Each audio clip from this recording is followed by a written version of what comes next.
Hello प्यारे बच्चों, बहुत बहुत स्वागत अपने YouTube channel commerce with Sanjeev sir में। और अब हम अगला क्वेश्चन नंबर 6 लेकर के आए हैं। और क्वेश्चन नंबर 6 बहुत इंपॉर्टेंट क्वेश्चन है, क्योंकि इसमें दो एक एंट्री ऐसी है जो आपके लिए एग्जाम में मिलेगी ही मिलेगी 100%। और वो एंट्री कौन सी है? ज्ञानेश को वेतन भुगतान किया, बहुत इंपॉर्टेंट है। और साथ में ये कमीशन प्राप्त हुआ या गोविंद से ब्याज प्राप्त किया, ये भी इंपॉर्टेंट है। तो आइए समझते हैं क्वेश्चन नंबर 6 के लिए।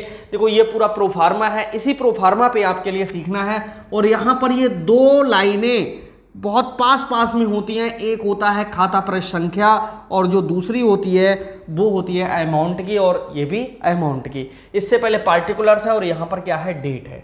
देखो, यहां पर क्वेश्चन नंबर 6 में लिखा है जून 2 के लिए, और यहां पर वर्ष 2020 है। तो ये मात्र 4 एंट्रीज हैं, इसमें छोटे छोटे क्वेश्चन हैं। और क्वेश्चन नंबर 7 के बाद क्वेश्चन बड़े वाले आना शुरू हो जाएंगे। ओके, तो यहां पर पहला है मजदूरी का भुगतान किया। देखो, रूल्स तीनों के लिखे हुए हैं, 3 खाते हैं, खातों के आधार पर जब एंट्री होती है। लिखा है मजदूरी का भुगतान किया। मजदूरी कौन सा खाता आता है? नाम मात्र का खाता आता है। वे सब खाते जो हमारे एक निश्चित भुगतान के बाद में जिनसे कोई मतलब ना रहे, ऐसे खातों को हमारे नाम मात्र के खाते होते हैं, जिसमें आय, व्यय, लाभ, हानि ये सब शामिल होता है। जैसे मजदूरी क्या है? व्यय है। वेतन व्यय है। कमीशन व्यय है। यानी लाभ हानि खाते के डेबिट साइड में जितने भी आइटम आते हैं वो सब के सब कौन से में होते हैं? नाम मात्र के खाते में शामिल होते हैं। अब मजदूरी का भुगतान दिया 400 रुपए, तो बताओ क्या होगा? पैसा आएगा जाएगा? जाएगा। तो एक बात तो निश्चित हो गई कि जाने वाली संपत्ति को क्रेडिट और आने वाली को डेबिट। देखो, ये लिखा है आने वाली को डेबिट, जाने वाली को क्रेडिट, यानी कैश तो क्रेडिट होगा। तो डेबिट क्या होगा? बस हानि बा व्यय डेबिट होगा, यानी खर्च है तो भी डेबिट होगा, हानि हो रही तब भी डेबिट होगा। तो ये क्या है? मजदूरी व्यय है। तो यहां पर एंट्री बनेगी जाकर के, देखिए, जून 2 क्या? मजदूरी खाता क्या करोगे आप? डेबिट। और रोकड़ जाएगी तो एंट्री होगी रोकड़ खाते का। यहां पर लिखेंगे, नरेशन में लिखेंगे मजदूरी का भुगतान किया, और लिख सकते हो मजदूरी दी, ये भी लिख सकते हो, ठीक है। और कितने रुपए हैं? 400। यहां 400 लिख दीजिए और यहां पर भी 400 लिख दीजिए। एंट्री हो गई। अब कभी भी आपको कहीं पर मिल जाए मजदूरी दी, तुरंत लिखो मजदूरी डेबिट और रोकड़ खाते का, ठीक है। अंग्रेजी में भी अभी करके दिखाएंगे। दूसरा, ज्ञानेश को वेतन भुगतान 5600। यहां पर डेट आएगी जून 4, यानी जून कौन सा? 4। ज्ञानेश को वेतन भुगतान किया। अच्छा, ज्ञानेश को 5600 रुपये वेतन दिया। ज्ञानेश की जगह अगर दिनेश होता तो क्या 5600 रुपये से अलग हो जाता या कोई फर्क पड़ जाता? कुछ नहीं होता, नाम से कुछ नहीं होता। वेतन हो, मजदूरी हो, कमीशन हो, ब्याज हो, इनमें मतलब नाम से होता ही नहीं है। कोई व्यक्ति दे रहा है, अरे अगर हम दिनेश से काम ले रहे हैं दिनेश को वेतन देंगे, और ज्ञानेश से काम ले रहे हैं ज्ञानेश को देंगे, जिससे काम लेंगे उसी को वेतन देंगे। तो यहां पर इस नाम से कोई मतलब नहीं है। ज्ञानेश सीधे है वेतन भुगतान किया। कितना? 5600। जब वेतन का भुगतान करेंगे तो हमारा खर्चा डेबिट होगा, यानी वेतन खाता क्या होगा? डेबिट। और देना क्या होगा? रोकड़। तो रोकड़ खाते का, यानी वेतन दिया तो वेतन खाता ऋणी और रोकड़ खाते का, क्योंकि रोकड़ जा रही, संपत्ति जा रही।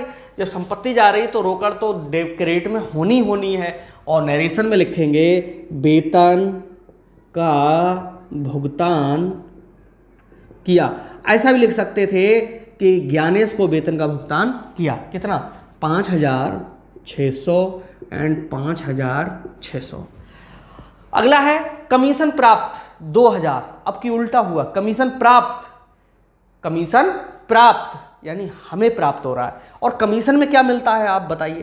कैश मिलता है, रोकड़ मिलती है। अभी तक पैसा जा रहा था तो रोकड़ खाते का, यानी क्रेडिट हो रही थी रोकड़, अब आ रही है तो डेबिट होगी। लिखा है संपत्ति खाते का नियम, आने वाली संपत्ति के लिए डेबिट करना है। तो कमीशन वाले में, यानी जून 6 है, जून 6 कमीशन में कमीशन मिला है तो कमीशन में हमें मिली होगी रोकड़, रोकड़ खाता ऋणी, और किसके बदले मिला है, कमीशन के, कमीशन खाते का। रूल भी देखो फिट बैठेगा, ये है लाभ व आय को क्या करते हैं, क्रेडिट, तो कमीशन हमारा फायदा हो रहा है इसलिए इसको क्या कर रहे हैं, क्रेडिट, और कमीशन में आ क्या रहा है, पैसा आ रहा है, इसीलिए रोकड़ हो रही है डेबिट। नरेशन में लिखेंगे कमीशन प्राप्त की, अमाउंट डाल दीजिएगा, कितनी है कमीशन, 2000, और यहां पर भी 2000।